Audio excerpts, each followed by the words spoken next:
Okay. மாலை வணக்கம். இன்றைக்கு நடைபெற்று கொண்டிருக்கிற ஸ்போக்கன் இங்கிலீஷ் மற்றும் இசை வகுப்புகளுக்கு இந்த பிள்ளைகளும் பங்கு பெற்றிருக்கிறார்கள். ஒவ்வொரு வாரமும் தவறாமல் சனிக்கிழமை அன்னைக்கு வந்து கற்றுக்கொண்டு போகிறார்கள். இப்போ அவர்கள் இந்த கிளாஸஸ் எப்படி இருக்குன்னு அவங்களே பேசுவாங்க. தம்பி ஒவ்வொருத்தராக சொல்லலாம். சொல்லுங்கள், எங்கேருந்து வர்றீங்க, உங்கள் பேர் என்ன?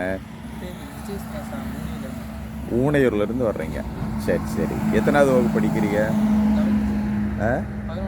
11ஆம் வகுப்பு. சரி சரி. இப்போ இங்கே என்ன படிக்க வந்தீங்க? இங்கிலீஷு நல்லா இருக்கா? சரி சார். சார் சொல்லி கொடுக்குறலாம் நல்லா புரியுதா? நல்லா புரியுது. ஓகே தம்பி, நடுவில் நிற்கிற நீங்கள், உங்கள் பேர்?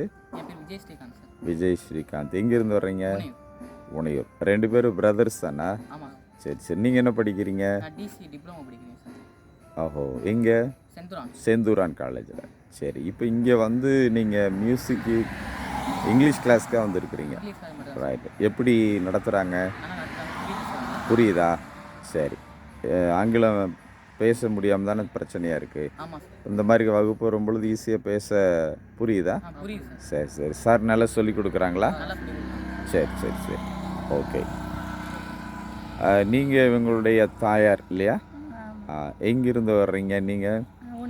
ஊனையூர்லேருந்தே பிள்ளைகளை கூட்டிகிட்டு வந்துடுறீங்க. சரி. இந்த வகுப்புகளுக்கு வந்த பிறகு எப்படி இருக்கிறாங்க பிள்ளைங்க? படிக்கிறாங்களா? சரி சரி. இங்கே சொல்லி கொடுக்கலாம் புரியுதா? சரி சரி. இப்போ இங்கிலீஷ் பேசணும் அப்படின்ட்டு ஒரு ஆசை வந்துருக்கு இல்லையா? ரைட். இப்போ அந்த பயம்லாம் போயிடுச்சா? சரி. அதனால் பெற்றோர்கள் இப்போ இதுக்கு முன்பாக குளத்துப்பட்டியிலேருந்து வந்தாங்க, இப்போ நீங்கள் ஊனையூர்லேருந்து வந்திருக்கிறீங்க.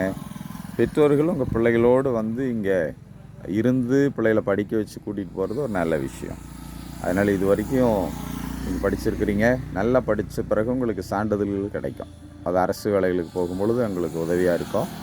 இதுக்கு பெற்றோர்களுடைய உதவி தான் ரொம்ப முக்கியம். ஒரு தாயாக இருந்து நீங்கள் பிள்ளைகளுடைய படிப்பு முயற்சிக்காக அவங்களுக்கு நீங்கள் முயற்சி எடுத்துருக்கிறீங்க. அந்த ஊனையூர்லேருந்து ஒவ்வொரு வாரம் பிள்ளைகளை கூட்டிகிட்டு வந்துட்டு நல்ல டியூஷனுக்காக நீங்கள் கூட்டிகிட்டு வர்றீங்க. அதனால் உங்கள் முயற்சி வீண் போகாது. உங்கள் கனவு நிறைவேறும். உங்கள் பிள்ளைகள் வருங்காலத்தில் என்னவாக இருக்கணுங்களோ அந்த லட்சியங்கள் நிறைவேறும். தம்பி வருங்காலத்தில் என்னவாக இருக்குன்னு விரும்புகிறீங்க? போலீஸா? வெரி குட்ப்பா. ரைட். அது போலீஸ் இப்போ பார்த்தாலே பயமாக தான் இருக்குது உங்களை பார்க்கும் பொழுது. நிச்சயமாக போலீஸ் ஆயிடுவீங்க. அதுக்கு நிறைய தெரிஞ்சுக்கணும். சரியா? ஓகே. நிறைய போலீஸ் நண்பர்கள் என்னிடத்தில் சொல்லுவதுண்டு, சார் எனக்கு மாத்திரம் நல்ல இங்கிலீஷ் பேச தெரிஞ்சிருந்தால் இந்நேரம் நான் டிஎஸ்பி ஆகிருப்பேன், இந்நேரம் நான் ஐஜி ஆகிருப்பேன், ஒரு நல்ல மொழி பேச தெரியனால எனக்கு ப்ரமோஷன் இல்லை அப்படின்னு சொல்லி என்கிட்ட சொல்லியிருக்கிறாங்க. அதனால் அந்த மாதிரி நீங்கள் வருங்கால தலைமுறைகள் அப்படி இருக்கக்கூடாது. தேவையானது இப்போவே கற்றுக்கிட்டிங்கன்னா நீங்கள் உங்களுடைய லட்சியத்தை அடையிறதுக்கு உதவியாக இருக்கும். ஓகே தம்பி, உங்களுடைய லட்சியம் என்னது? இன்ஜினியர். சிவில். ரைட். அப்போ கட்டடங்கள் கட்டும்பொழுதெல்லாம் ஆங்கில வார்த்தைகள் நிறைய பேச வேண்டியதாக இருக்கும். அப்போ இங்கிலீஷ் புக்ஸ் தான் உங்களுக்கு நிறையா இருக்கும். அதெல்லாம் படிக்கிறப்ப புரியணும். இப்போ அங்கே வகுப்பறையில் கொடுக்குற இங்கிலீஷ் புக்ஸ் எல்லாம் புரியுதா? சரி. அப்போ இங்கிலீஷ் கிளாஸ் இங்கே வந்துட்டு போகும்பொழுது உங்களுக்கு நல்லா உதவியாக இருக்கும். சரிம்மா, உங்களுடைய பிள்ளைகள் 2 பிள்ளைகளில் ஒரு ஆள் போலீஸாக வரணும், ஒரு ஆள் இன்ஜினியராக வருவாங்க. உங்களுடைய கனவு நிறைவேறும். கவலைப்படாதீங்க. இந்த எங்கள் மையத்தின் மூலமாக உங்களுக்கு என்ன நன்மைகள் சேவைகள் செய்ய முடியுமோ அத்தனையும் நாங்கள் செய்கிறோம். நீங்களும் உங்களுடைய ஒத்துழைப்பை காண்பீங்க. சரிங்களா? வருங்காலம் நல்லபடியாக இருக்குப்பா. Okay, thank you.